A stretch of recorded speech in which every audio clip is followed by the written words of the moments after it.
ओर रुक कर लेते हैं। छत्तीसगढ़ के भिलाई से हमारे संवाददाता सुबोध तिवारी हमारे साथ सीधे जुड़ गए हैं। जी सुबोध जी, बताएं कि आज क्या कुछ खबरें हैं जो भिलाई में सुर्खियों में रहने वाली हैं।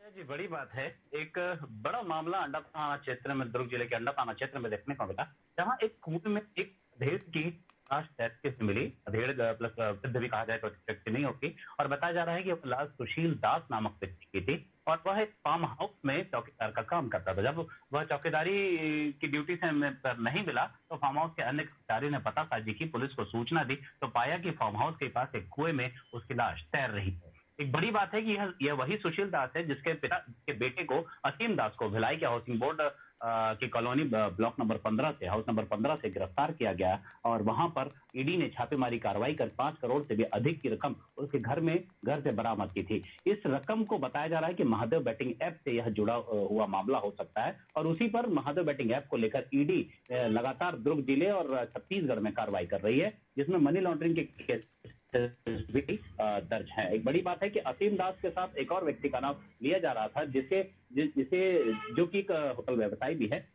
पर उसके बारे में अभी पुष्ट जानकारी नहीं है। पर असीम दास के बारे में बताया जा रहा है पिछले कई वर्षों से वह अलग अलग संस्थानों में ड्राइवरी का काम करता रहा, जिसमें राजनीति से भी जुड़े लोग रहे जिनके यहाँ उसने ड्राइवरी की। और बताया जा रहा है कि यह जो पैसा आया था उसके बारे में उसने स्पष्ट जानकारी किसी को भी नहीं दी थी और यही वजह थी कि असीम दास को जब पिछले किसी छापे से अपने सूत्रों से जानकारी मिली तो वे सीधे मनी के कुरियर बनाए गए। इस कुरियर बॉय असीम दास के यहाँ छापेमारी की कार्रवाई को अंजाम दिया और 5 करोड़ से भी अधिक की रकम जमीन जायदाद के कागजात बरामद किए थे।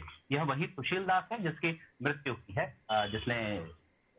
जिसने आत्महत्या किया है या उसकी हत्या हुई है, इस बारे में फिलहाल अंडा थाना पुलिस जांच पड़ताल कर रही है। एक बड़ी बात है। इसी प्रकार से अगर बात करें जिले में मौसम को लेकर, शायद ये बड़ी बात है कि जब से मौसम तितौं तूफान की वजह से प्रदेश में मौसम बिगड़ा हुआ है, दुर्ग जिले में भी इसका बड़ा असर देखने को मिल रहा है, जिसमें बताया जा रहा है कि 2.6 मिलीमीटर औसत वर्षा यहाँ पर दर्ज की गई है। और उसी अनुसार से इस बेमौसम बारिश की वजह से जो उद्यानिकी फसल लेते हैं, जो किसान की फल और सब्जियों की खेती करते हैं, उन्हें एक बड़े नुकसान की संभावना जताई जा रही है, आशंका जताई जा रही है। एक बड़ी बात है कि बड़ी मात्रा में यहाँ पर दुर्ग जिले के इस क्षेत्र में, दुर्ग जिले के एक बड़े रकबे में सब्जी भाजी की फसल बोई जाती है। उसमें फफूंद लग गया, एक पिछली बारिश में फफूंद लग गया, दवाई का छिड़काव किया गया, फफूंद से मुक्ति मिली, लेकिन फिर से बारिश हुई तो सारा दवाई धुल गया। अब कीड़े भी लगे हैं और तरह तरह की बीमारियों की भी आशंका जताई जा रही है। एक बड़ा नुकसान इस बारिश की वजह से किसानों को हो सकता है। इसके बाद अगर बात करें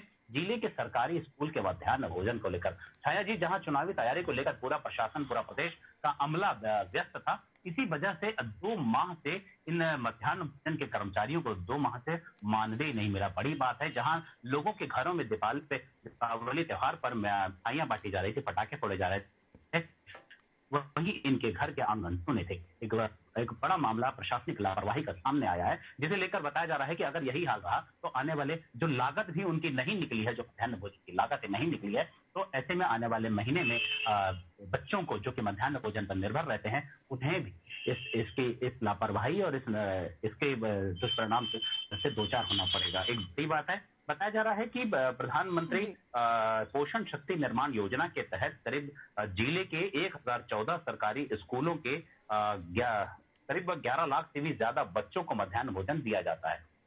अगर यही हाल रहा तो प्रशासनिक लापरवाही के दुष्परिणाम है, न केवल जो ये मध्याह्न भोजन से जुड़े कर्मचारी हैं, बल्कि उन स्कूलों के विद्यार्थियों को भी भुगतना पड़ेगा।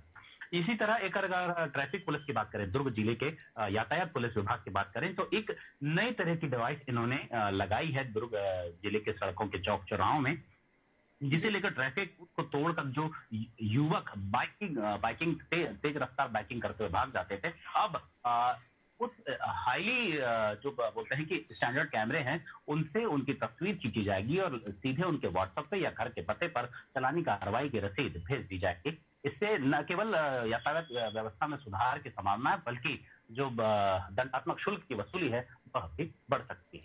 जी सुबोध जी, तमाम जानकारियों के लिए आपका बहुत बहुत धन्यवाद।